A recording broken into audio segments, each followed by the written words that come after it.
Pues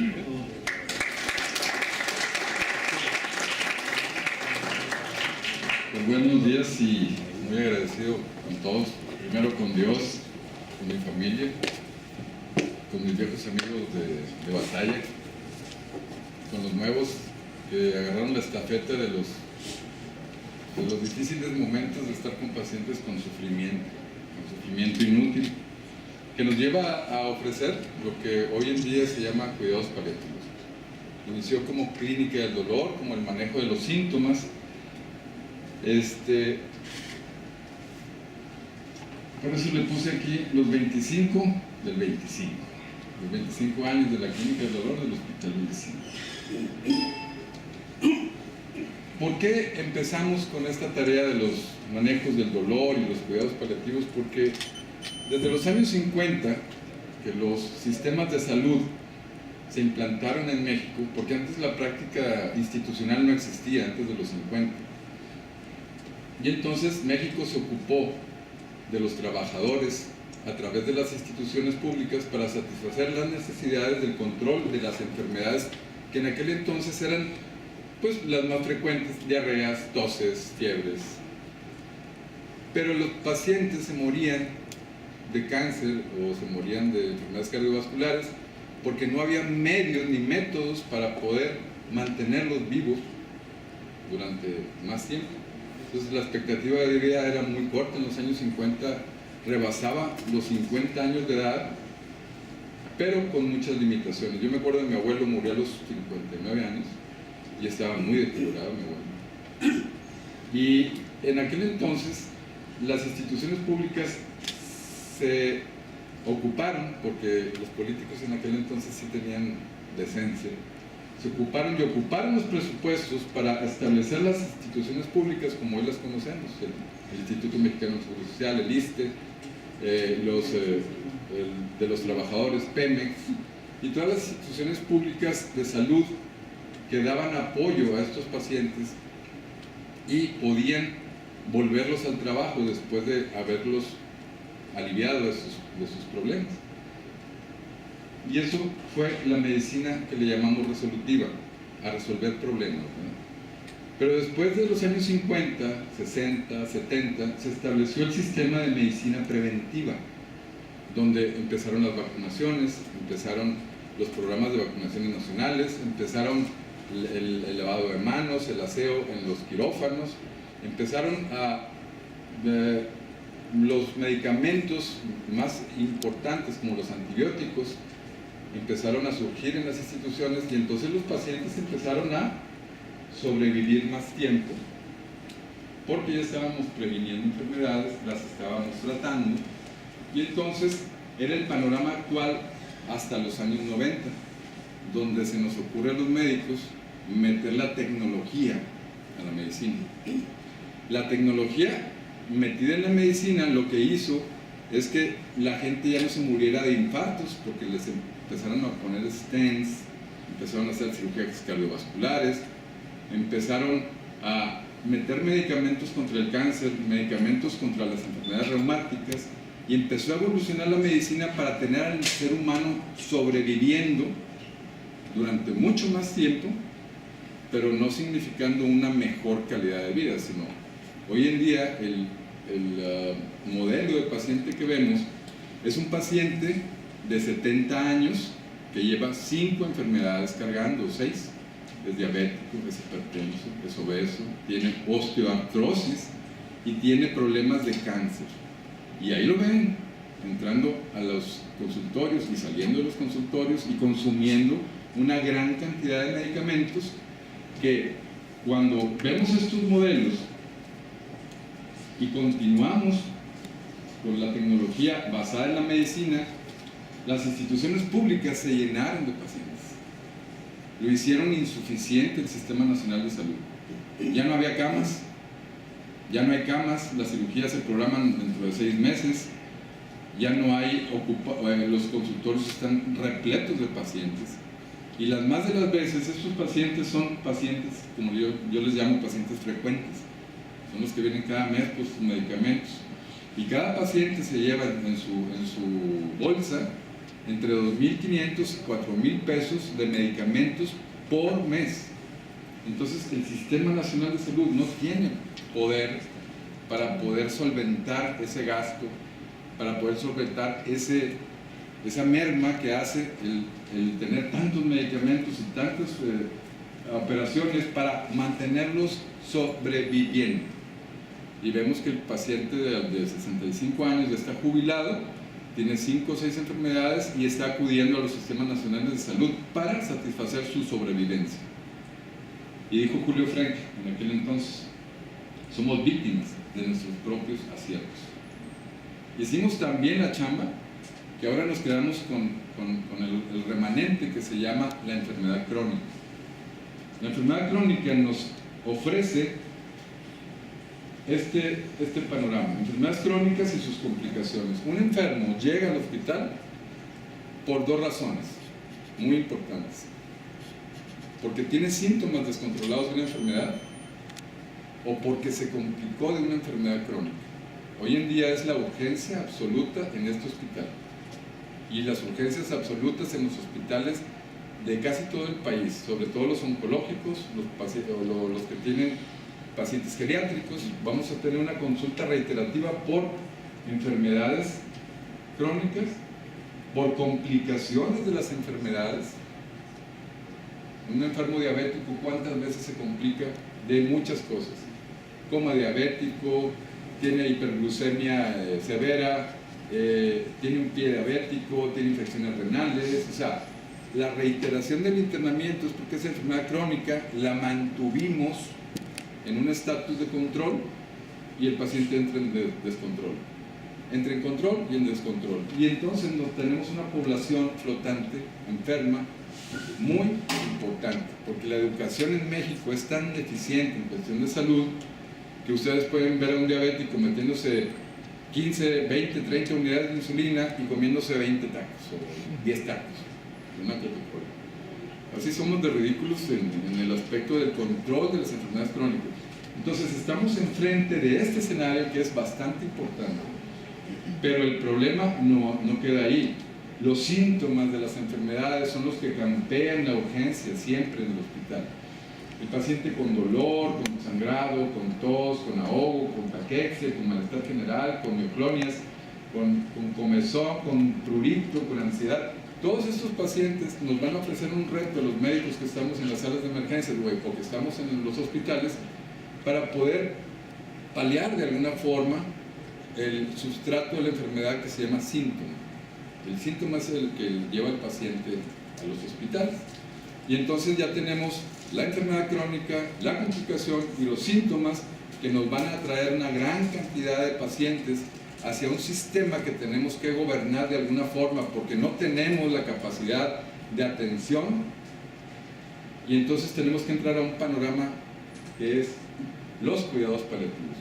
El incorporar esta fila al Sistema Nacional de Salud nos ha costado mucho trabajo, mucho tiempo, pero organizadamente hemos hecho pasos adelante para poder satisfacer la necesidad de toda la población que está enferma, que emana de la medicina preventiva, que emana de la medicina resolutiva, pero tiene que tener un capítulo importante en el tercer milenio que se llama medicina paliativa.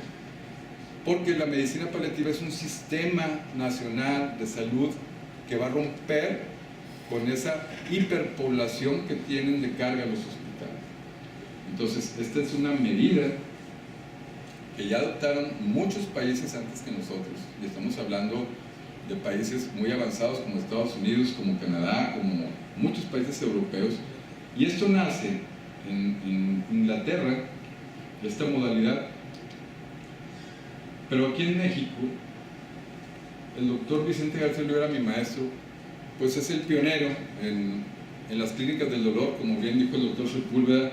Esto empezó en los años 40, el doctor es uno de los pioneros a nivel mundial y fue mi tutor, afortunadamente. Fue un hombre muy importante que desarrolló las clínicas del dolor en todo el país y fue premio en la excelencia médica en la anestesiología que fue otorgado por el doctor Ernesto Cedillo en el año 2000. Este hombre nos ayudó para poder establecer los primeros pininos de lo que se llama Clínica del Dolor aquí en Monterrey. ¿Cómo empieza la historia de este hospital?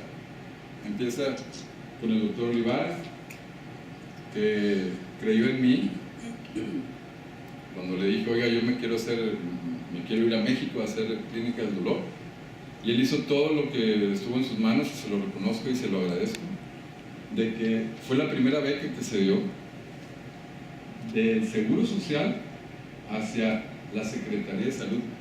El Seguro Social nunca ha aceptado que otra institución sea mejor que ella, y fue la primera plaza que se otorgó del hospital del IMSS hacia el Hospital General de México de la Secretaría de Salud, porque el doctor Vicente García Olivera estaba en ese lugar, y el doctor Olivares me hizo el gran favor de dar inicio a este proyecto de Olivera.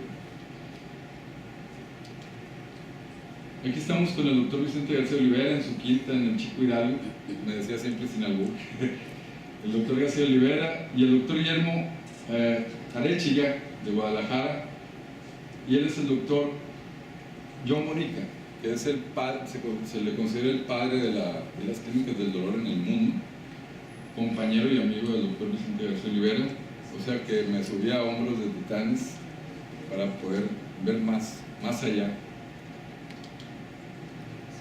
Y yo agradezco mucho al doctor Rodolfo Kirchner, porque después de haber llegado yo de la Ciudad de México y de haberme preparado en Clínica del Dolor, yo le presenté un programa de Clínica del Dolor para establecerlo en un hospital de tercer nivel, y el doctor Rodolfo Kirchner, está ausente, pero yo se lo agradezco aquí públicamente, también creyó en mí y abrió una plaza. Me acuerdo que me dijo, es una plaza de intendencia, pero la voy a crear para que sea de una plaza de Clínica del Dolor.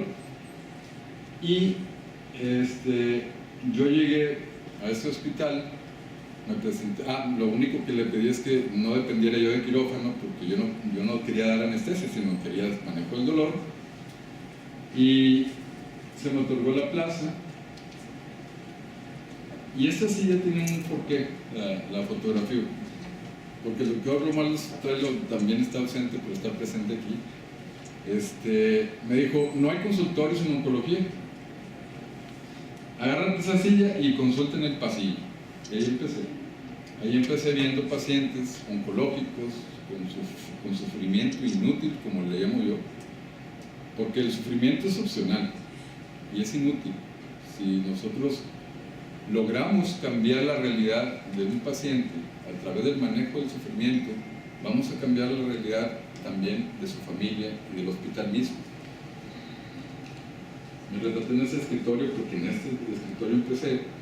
Después de irme de la silla me fui a un consultorio pequeño que tenía ojivas nucleares ahí en radioterapia, junto con un muchacho de intendencia. La saqué yo, metí este escritorio y ahí empecé a consultar, porque bueno, en el pasillo estaba muy incómodo.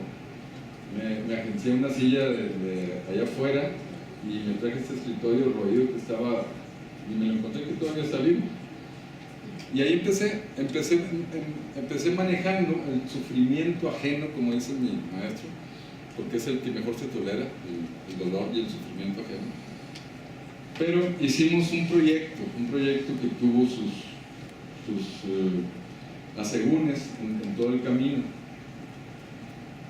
En este camino, Fabiola Luna, que le agradezco mucho su presencia y su trabajo y su empeño y su entusiasmo, también me creyó y me dijo, yo lo acompaño, y nos echamos a mucha gente encima, nos echamos muchos obstáculos que nos tuvimos que ver, brincar y empezar a tener confianza en un equipo de trabajo que nos llevara a tener un consultorio un poquito más digno. Aquí en oncología, que ya nos tomamos un espacio y empezamos a trabajar muchísimo en tratar de colectar todos los casos que estaban en el Hospital 25 del Seguro Social, que es un hospital que atiende a 7 estados de la República en cuestión de oncología, y de otras enfermedades que están sufriendo inútilmente por falta de atención y por falta de medicamentos y por falta de interés del personal. Nosotros iniciamos el camino de la clínica del dolor a través de llevar un control en la consulta externa y el manejo de dolor a través de medicina intervencionista y de manejo de opioides y de medicamentos que alivian al dolor. Esto nos llevó 10 años de trabajo, 10 años de empezar a tener mucha gente que creía en nosotros y que se sumaba al proyecto, y empezamos a llevar un control puntual y absoluto de todos los pacientes a través de, está la doctora María Luisa Prieto, que también le agradezco mucho, que fue para mí, cuando yo estuve aquí, un pilar muy fuerte que ocupaba, ahora sí que el consultorio de al lado, y entre ella y yo, y después con Fabiola y después Juanita, nos dimos a la tarea de llevar un control de todos los pacientes que estuvieran internados en el hospital y de todos los pacientes que emanaran de la consulta de oncología y de hematología, para poder tratar de controlar el 100% de la población. Hubo un año muy difícil, fue alrededor del año 2001, donde renunciaron 6 oncólogos. ¿Te has de acordar, Virgilio? Renunciaron 6 oncólogos de una plantilla de 12. Y fue un momento muy difícil porque pues, la cantidad de pacientes rebasaba completamente la capacidad del hospital de poder satisfacer las necesidades de tanta población enferma, de tanta población oncológica. Y entonces, después del año 2001, que ahorita les voy a platicar, yo le propuse al doctor Virgilio establecer la unidad de cuidados paliativos, que fue la que apoyó a la unidad de oncología, porque le propuse que todos los pacientes con etiqueta, vamos a llamarla así de alguna forma, de terminales, o sea, pacientes que ya no tuvieran oportunidad de, mediante manejo oncológico, poder llevar una vida digna, entonces pasaban a cuidados paliativos. Entonces fue una descarga muy importante de pacientes, porque los oncólogos entendieron que los pacientes en vías terminales o pacientes que ya no hay oportunidad de hacerles nada, no pueden estar en una consulta de oncología. La consulta de oncología tiene que ser proactiva, no tiene que ser paliativa, tiene que ser con unas expectativas de alivio o de curación. Si no lo hay, entonces es paliativo, y lo paliativo pertenece a un departamento que debe de tenerlo, el manejo paliativo.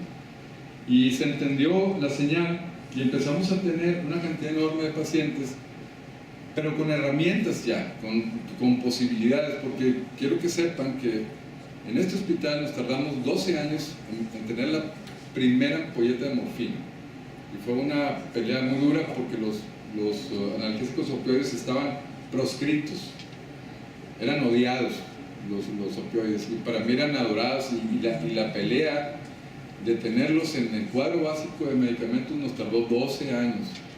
Si ahorita tienen morfina ustedes en las farmacias, y si tienen parches, y si tienen muchas herramientas para el control del dolor, fue a través de estar justificando el uso de ellos a través de escritos, de hasta mentadas de madre me llevé muchas veces. ¿Por qué? Porque yo quería que estos pacientes tuvieran la oportunidad de poderse manejar en una forma ambulatoria.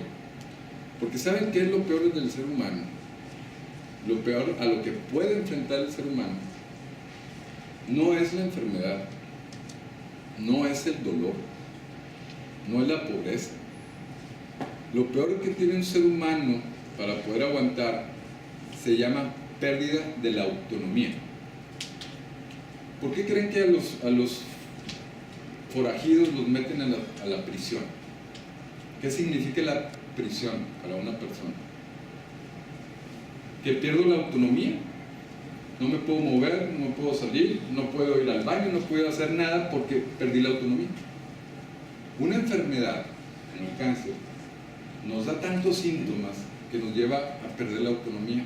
No puedo pararme, no puedo ir al baño, no puedo comer. entonces se convierte en una prisión. El sufrimiento nos aprisiona y nos mantiene desautonomizados. Y eso es lo que hace indigna a una enfermedad, el que me quite la voluntad de poder hacer las cosas que yo quiero hacer. Y eso es lo que tratamos de evitar. En cuidados paliativos, yo no te voy a quitar la enfermedad, pero sí te voy a hacer más autónomo a través del manejo que te ofrezco. Y las herramientas más importantes están en los medicamentos, que nos van a ayudar para ello, y en las posibilidades con el manejo intervencionista de hacerte más autónomo y más útil para ti mismo. Y ese es el principio de los cuidados paliativos, es devolverte tu calidad de vida, devolverte lo que has perdido. Guillermo Arechiga, mi amigo de Guadalajara, me dijo una vez: oye Alberto, ¿para ti qué es el sufrimiento? Y dije: ay, pues es una pregunta bastante difícil de contestar, ¿no? Porque el sufrimiento es algo que es etéreo, no es algo que yo pueda agarrar, no pueda visualizar, es indefinible. Pero me dijo: oye, ¿qué te parece si el sufrimiento es la suma de las pérdidas? Y me quedé pensando y dije: si pierdo las llaves de mi carro, sufro. Si pierdo la cartera, sufro. Si pierdo la autonomía, sufro. Entonces, un paciente oncológico en evolución va sumando pérdidas. Ya no puedo trabajar, ya no puedo comer, ya no puedo ir al baño, ya no puedo ir por un vaso de agua para mí, ya no puedo. Y entonces esas pérdidas se suman al sufrimiento. El sufrimiento se va haciendo más grande en cuestión de pérdidas. ¿Qué hacen los cuidados paliativos y la clínica del dolor? Es restablecer en la medida de lo posible las pérdidas. Que puedas caminar, que puedas ir, que puedas a tu casa y que puedas trabajar. Entonces, esto se estableció en este campamento de guerra, y que después de 10 años de clínica del dolor, yo estaba abrumado con tantos pacientes y con tantas cosas que no podía con ellas. Así es que me planteé la necesidad de irme a España a aprender de la gente de España cómo le habían hecho para administrar los recursos, para poder, con tantos pacientes oncológicos y no oncológicos, crónicos, con sufrimiento extremo, que nos dijeran cómo le hicieron para establecer los cuidados paliativos en España. Entonces yo le escribí a mi mentor, fue Manuel Núñez Solarte, que fue el que inició los cuidados paliativos en España y en Europa. Y eso fue a raíz de un proyecto que se propuso al doctor Santiago Levy, ¿te acuerdas, Virgilio?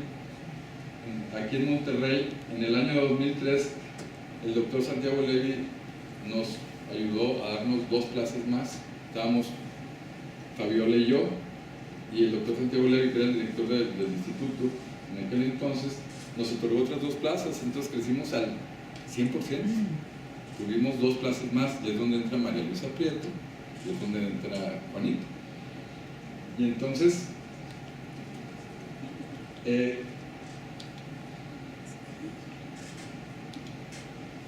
yo me fui con Juan Manuel Núñez a España en el año 2000, y esta es mi despedida. Fui muy bien acogido. Yo le dije a Juan: mira, Juan, no vengo a que me enseñes medicina, ya estoy muy viejo para eso. Quiero que me enseñes administración, la administración de tu recurso. ¿Cómo le haces para que los pacientes con cáncer que tienes?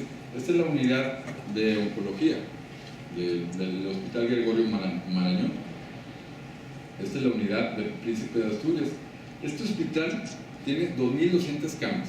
Es el hospital más grande de Europa.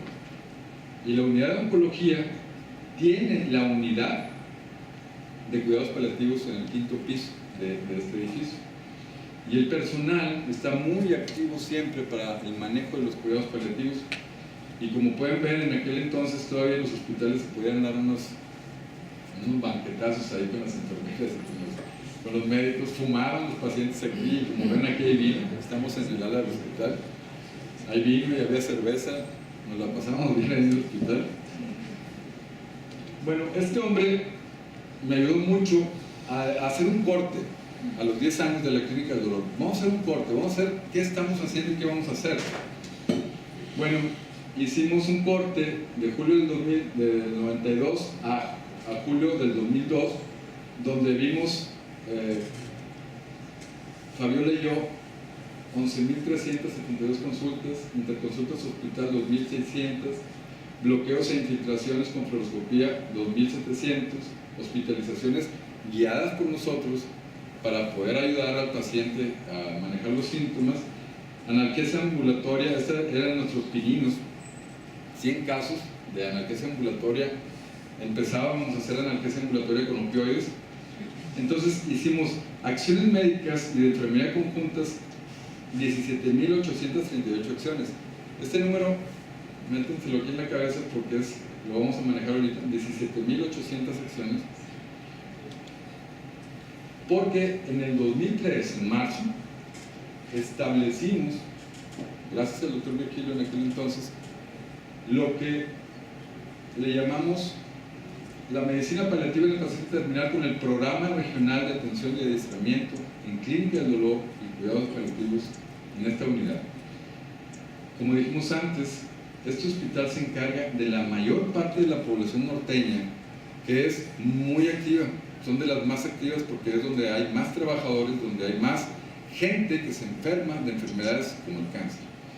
Entonces, este hospital tiene una carga enorme de pacientes que nos ofrecen muchas dificultades para su tratamiento y sobre todo para su manejo intrahospitalario y sobre todo ambulatorio.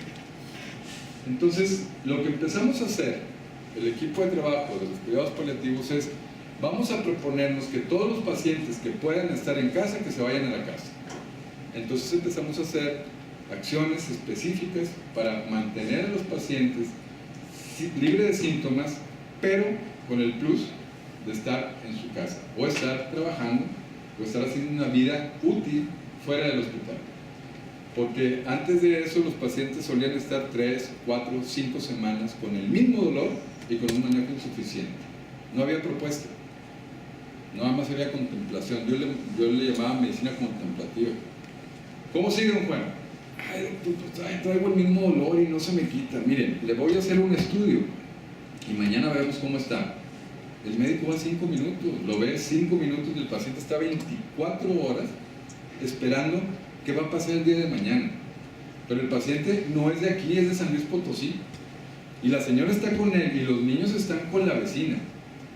Y la vecina les da, los tiene que llevar a la escuela, les tiene que dar de comer, y la vecina le dice a la vecina: oye, ya no puedo con tus hijos.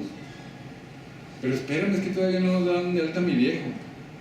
Y el doctor le dice: don Juanito, mañana nos vemos. Eso no es medicina, discúlpenme. Eso es darle una bofetada al paciente, porque me quito la responsabilidad de atenderlo a través de esconderme en el hospital y esconderme en el armamentario del hospital, que es el armamentario diagnóstico, pero no tengo una propuesta ni una respuesta de don Juanito. Entonces, ¿qué tengo que hacer yo? Activarme para satisfacer las necesidades de ese enfermo que me necesita a mí, y yo tengo que tener una respuesta, tengo que tener una propuesta, y tengo que inventarme algo para que este paciente esté en su casa en San Luis Potosí y que no esté dando tanto problema social añadido al problema físico y al problema espiritual, porque donde el paciente empieza a tener pérdidas, empieza a tener alteraciones emocionales muy importantes y espirituales también. Dejan de creer lo que creían y empiezan a maldecir a lo que tienen que maldecir. Entonces, el modelo de paciente de este hospital es un modelo complejo, no es el que vive aquí a 3 cuadras. Es un paciente que viene de San Luis Potosí, o viene de Matamoros, o viene del sur de Nuevo León, allá por el doctor Arroyo, o viene de partes donde son muy complejas las experiencias de vida, y nosotros no pensamos en eso. Pensamos en el dolor, o en la náusea, o en el vómito. Piensa en el paciente integralmente, o sea, ¿qué está pasando con él? ¿Qué es lo que necesita el paciente? Y la medicina paliativa es la medicina basada en las necesidades del paciente, no en la experiencia ni en la evidencia. Es qué necesita don Juan para poder sentirse mejor. No nada más necesita morfina, necesita un acompañamiento real, no virtual. Tenemos que afanarnos a hacer cosas importantes. Y entonces aquí una de estas herramientas importantes fue el programa de analgesia ambulatoria con bombas mecánicas subcutáneas. Estas son unas bombas de infusión donde el paciente, porque lo más importante del manejo crónico de un paciente es mantener el nivel plasmático de medicamentos para que el paciente no sufra de dolor, náuseas, vómitos o muchos síntomas asociados a la enfermedad. Y es meter medicamentos en una bomba de infusión mezclados para que a través de una aguja pase el medicamento constantemente durante 24 horas. Entonces, si nosotros garantizamos la permanencia del medicamento en el plasma del paciente, garantizamos el bienestar del paciente. Y eso fue el proyecto de bombas mecánicas. Fíjense, les quiero...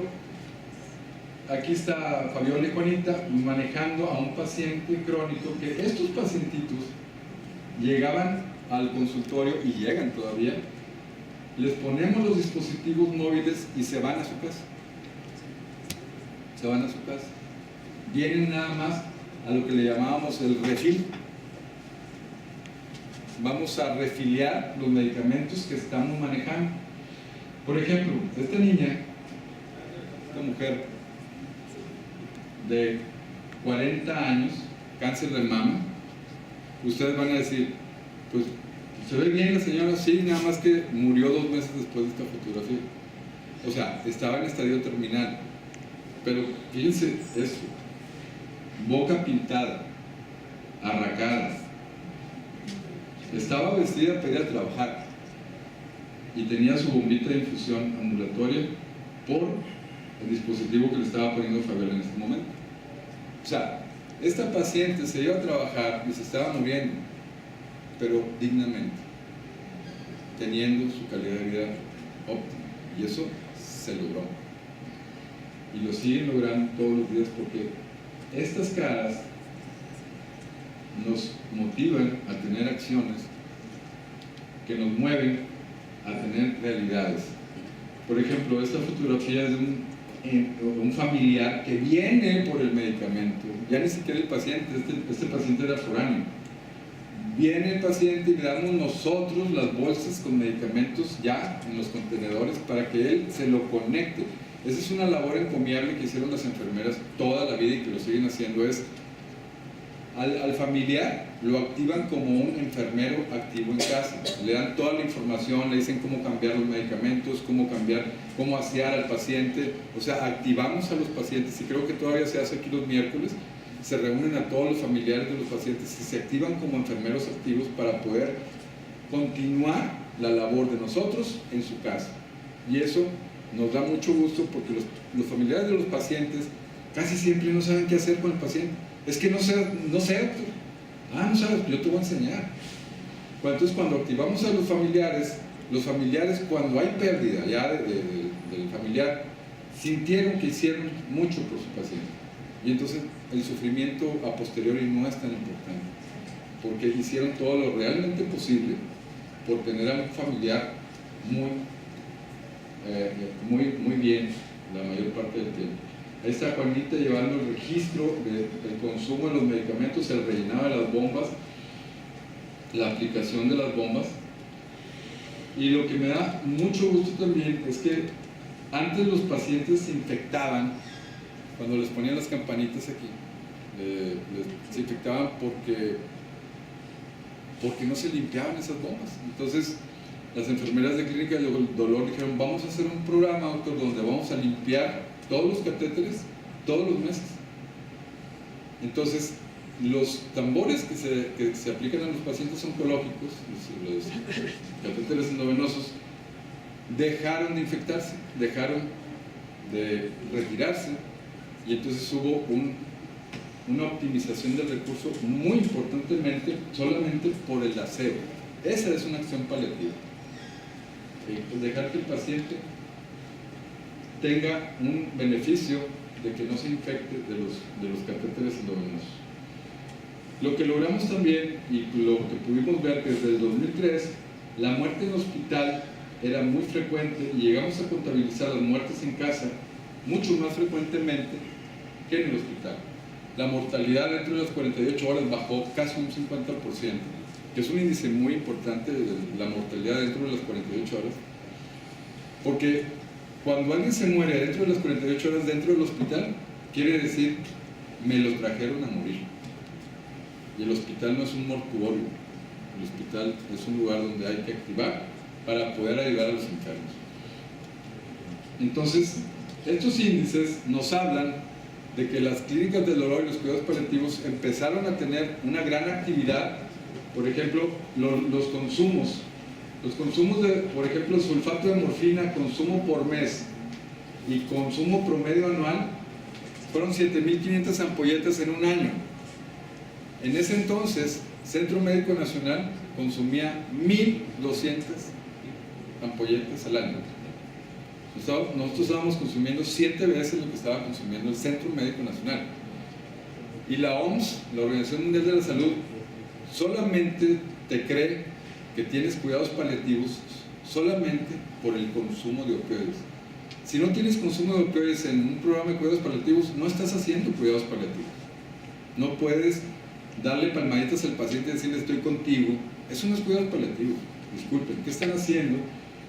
Y los consumos nos hablan de las batallas que hemos tenido que librar, ¿verdad? Entonces conseguimos casi todos los narcóticos en este momento para poder tener un real alivio. Esta fotografía me encanta porque cuando llega la morfina a la unidad del dolor, hasta flores le compramos. Me acuerdo que te invité a desayunar para los recuerdos esa mañana, el doctor Pablo Moreno, porque entró la morfina ya al hospital y empezamos a tener recursos para poder librar batallas con pacientes. Y esta tabla es muy importante porque nos habla de cómo a través de la historia empezamos a cambiar las cosas, consultas de primera vez, interconsultas, infusiones, bloqueos, hospitalizaciones, inyectables.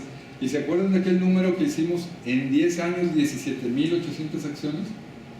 Bueno, aquí en el 2003 empezamos a hacer 11.424 acciones. O sea, hicimos en un año lo que en 10 años.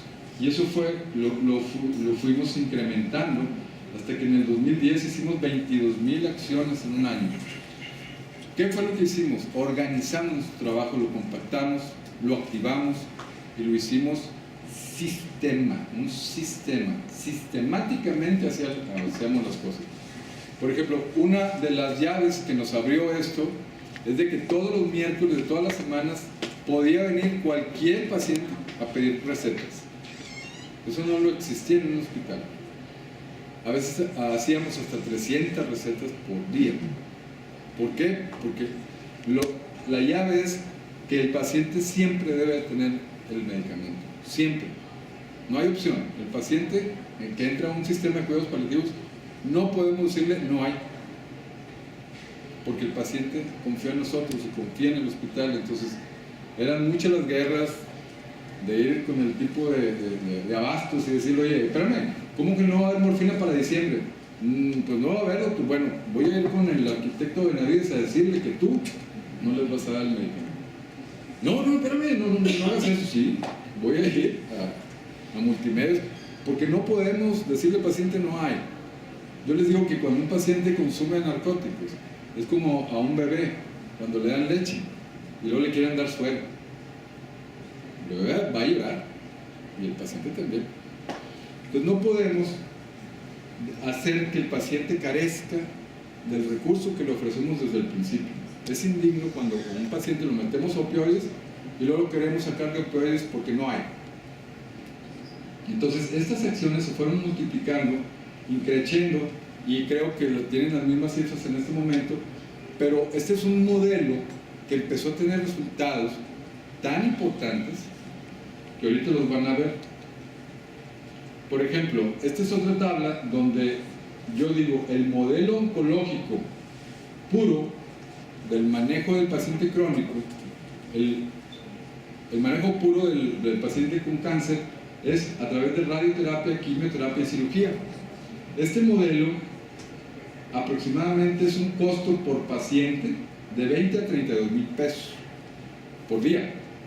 Un paciente consume porque le tomamos estudios, porque usamos la quimio, porque le ponemos el suero, porque le ponemos los medicamentos. Si hacemos un costeo, el paciente se está consumiendo de 20 a 32 mil pesos diarios por un manejo oncológico puro.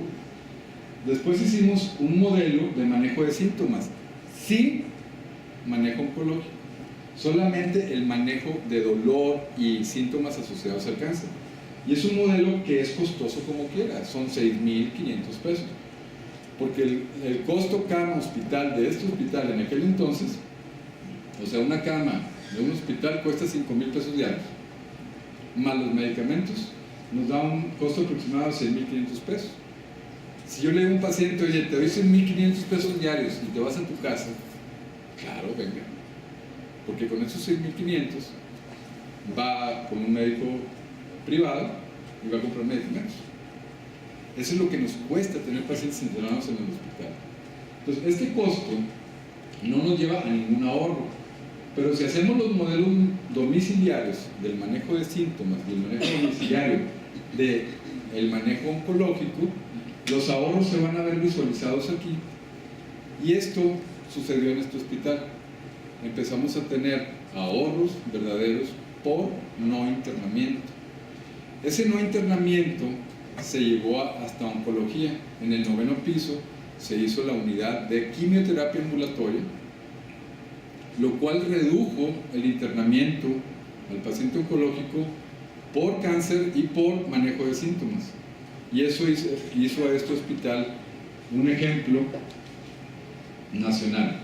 Otra experiencia bonita que tuvimos aquí, no sé si sepan quién es Elizabeth Kubler-Ross, es una de los pioneros de cuidados paliativos en el mundo, y ese muchacho es su hijo, Kenneth Ross, y dijo, mi mamá me dijo que donde hubiera cuidados paliativos en cualquier parte del mundo me hiciera presente, y entonces estoy visitándolos porque mi mamá nos encomendó. Ella es Kubler-Ross, vino aquí a Monterrey, aquí está el doctor Virgilio acompañándonos, y bueno, yo lo sentí como una bendición de Elizabeth Kubler-Ross hacia nosotros. Otra cosa que pasó en el camino es que el doctor Guillermo Arechiga Ornelas en Guadalajara, Jalisco, estableció también una clínica del dolor muy importante que se llama Paliar, el Hospital Paliar en Zapopan, Jalisco.